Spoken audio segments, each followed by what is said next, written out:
प्यारे बच्चों, सुप्रभात। आप सभी का नागरिक शास्त्र की कक्षा में स्वागत है।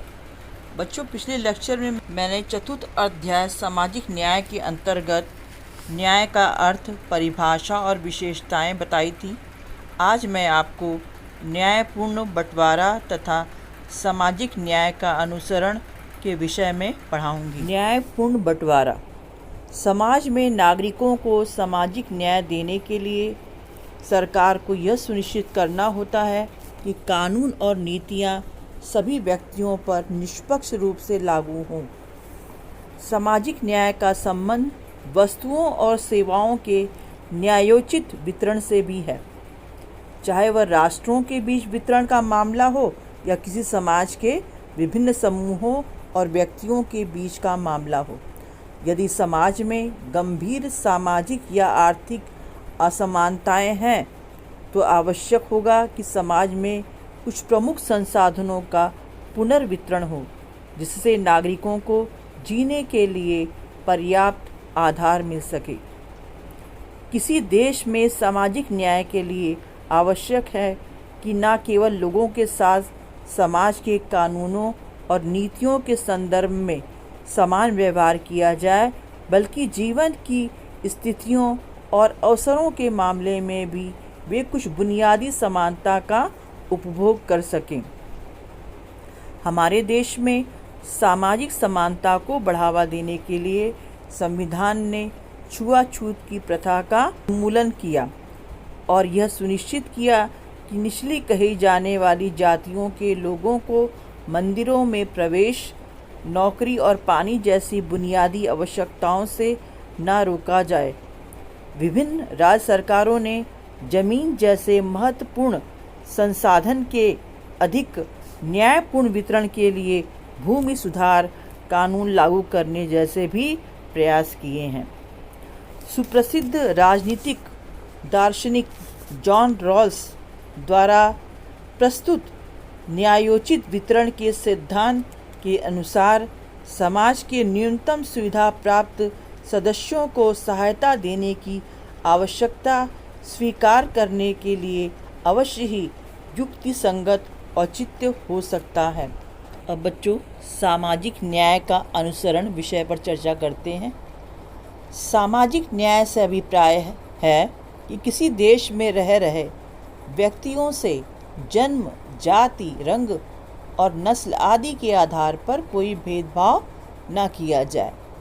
जिस समाज में जन्म, जाति अथवा रंग आदि के आधार पर कुछ लोगों को विशेषाधिकार प्राप्त होते हैं, उस समाज में सामाजिक न्याय की प्राप्ति नहीं हो सकती। सामाजिक न्याय के अनुसरण तथा सामाजिक न्याय की प्राप्ति के लिए निम्नलिखित व्यवस्थाएं होना अनिवार्य है। सबसे पहली व्यवस्था जाति प्रथा का अंत। विश्व के अनेक देशों में जाति के आधार पर मनुष्य अपने सहयोगी मनुष्यों से घृणा करता है। सामाजिक न्याय तभी प्राप्त हो सकता है जब जाति प्रथा को पूर्णतया समाप्त कर दिया जाए और लोग जाति के नाम पर अपने साथियों से भेदभाव ना करें। दूसरी व्यवस्था होनी चाहिए कानून के समक्ष समानता। कानून की दृष्टि में सभी लोगों को समान समझा जाए। कानून की नज़र में किसी व्यक्ति से जन्म, जाति, रंग, नस्ल आदि के आधार पर कोई विशेष सुविधा अथवा भेदभाव न किया जाए। तीसरी व्यवस्था आर्थिक सुरक्षा। प्रत्येक व्यक्ति को उसकी योग्यता अनुसार कार्य देना सरकार का आवश्यक कर्तव्य होना चाहिए। आर्थिक सुरक्षा से अभिप्राय यह है कि सरकार बेरोजगार व्यक्तियों को बेरोजगारी भत्ता दे ताकि बेरोजगार व्यक्ति अपने जीवन की अनिवार्य आवश्यकताओं को पूर्ण कर सके। इसके अतिरिक्त बीमारों, वृद्धों और दिव्यांगों की आर्थिक सुरक्षा का दायित्व सरकार के आवश्यक कर्तव्यों में सम्मिलित हो।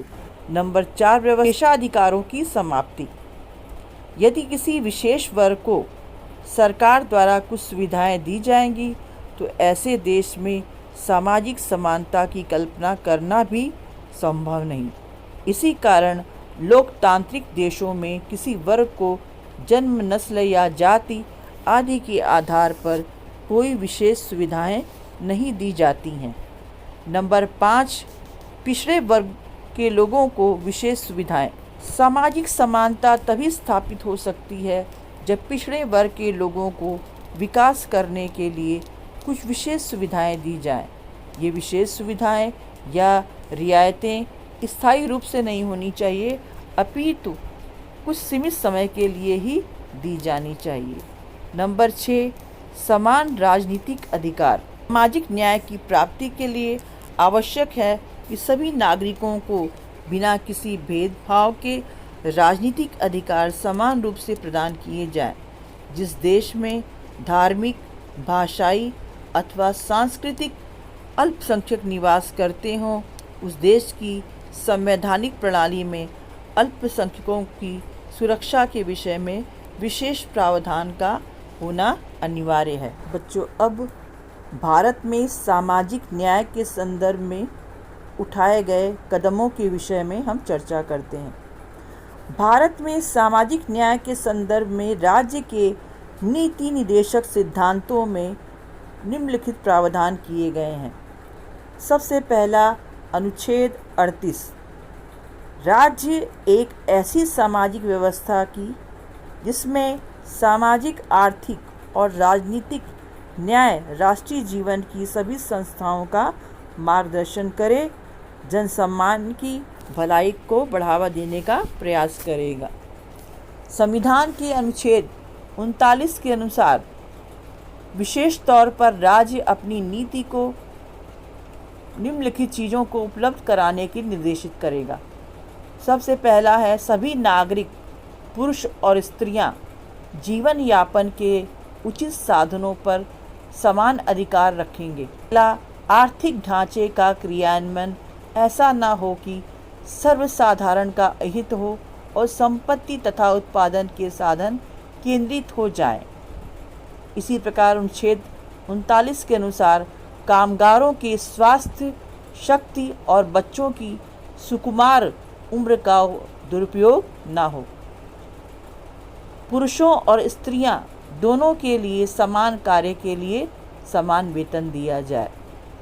अनुच्छेद 43 के अनुसार श्रमिकों के लिए निर्वाह मजदूरी प्राप्त कराने का राज्य प्रयत्न करे।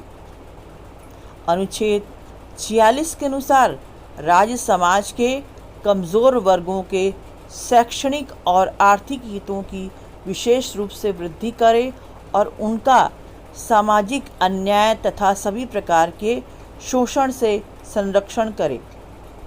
संविधान के अनुच्छेद 47 के अनुसार राज्य अपने नागरिकों के पोषाहार स्तर और जीवन स्तर को ऊपर उठाने और सामाजिक स्वास्थ्य को उन्नत करने को अपने प्राथमिक कर्तव्य में समझे। बच्चों, घर पे रह कर के पढ़ें लिखें और आगे बढ़ें। धन्यवाद।